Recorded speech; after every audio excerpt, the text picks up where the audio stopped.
দেশনায়ক তারেক রহমানের বিভিন্ন অ্যাক্টিভিটিস এবং তার বিদেশের এই যে 15 বছর বিদেশে থাকা, সেই সময়ে সে তার স্ত্রী তার মেয়ে তাদের সময় কাটানোর যে ফিরিস্তি শুনি, যে গল্প শুনি, এগুলো যদি সত্য হয়ে থাকে 50%ও, তাহলে এবার আর আপনারা কি আগের তারেক রহমান পাবেন না, এবং এবার তার বাবার চাইতেও ভালো একজন রাষ্ট্রনায়ক পাবেন।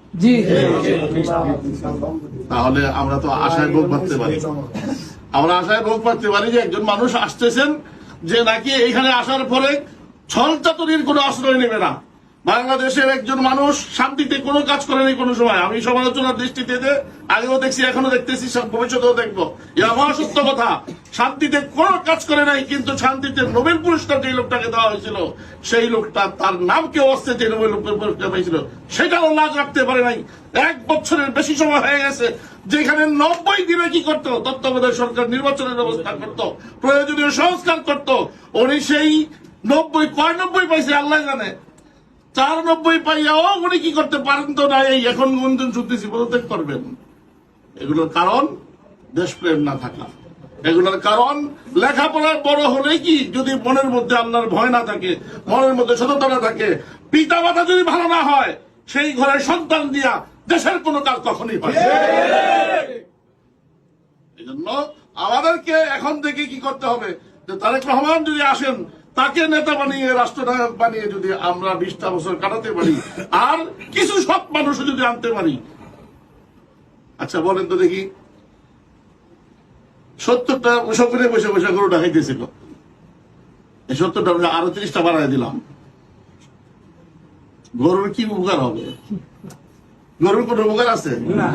আগে খাইতো 70 জনে, এখন খাবে কি 100 জনে। মৌলিক ভাবে আসলে আমরা অভ্যস্ত হয়ে গেছি বঞ্চিত হতে হতে। এই বঞ্চনার উপরে আমাদের কি জীবনের যখন থেকে বুঝি তখন থেকে এ পর্যন্ত শুধু আশ্বাস আশ্বাস আর আশ্বাস।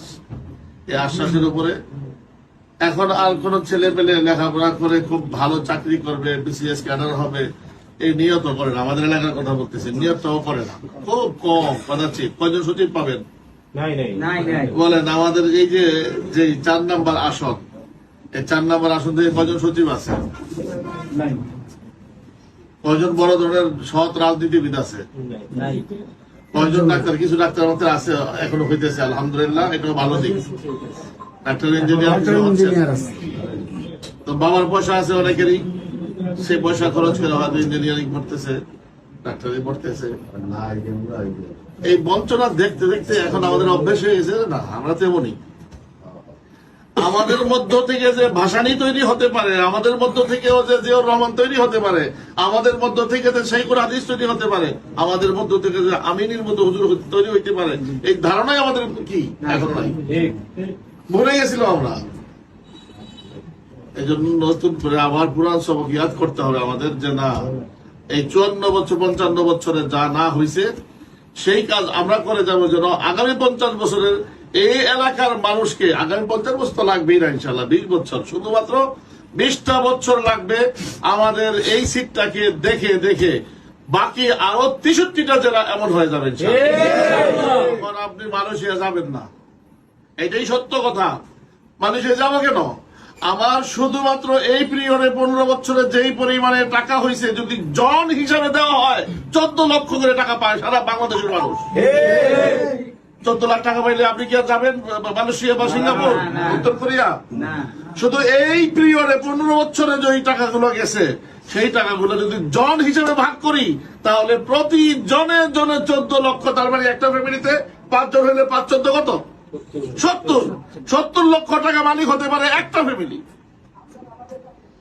এই পরিমাণে আমরা জানি না কি পরিমাণে চুরি করছে, কারণ অভ্যস্ত হয়ে গেছি, কাজ করবো খাবো, কাজ নেই কষ্ট করবো, এই অভ্যস্ত হয়ে গেছি।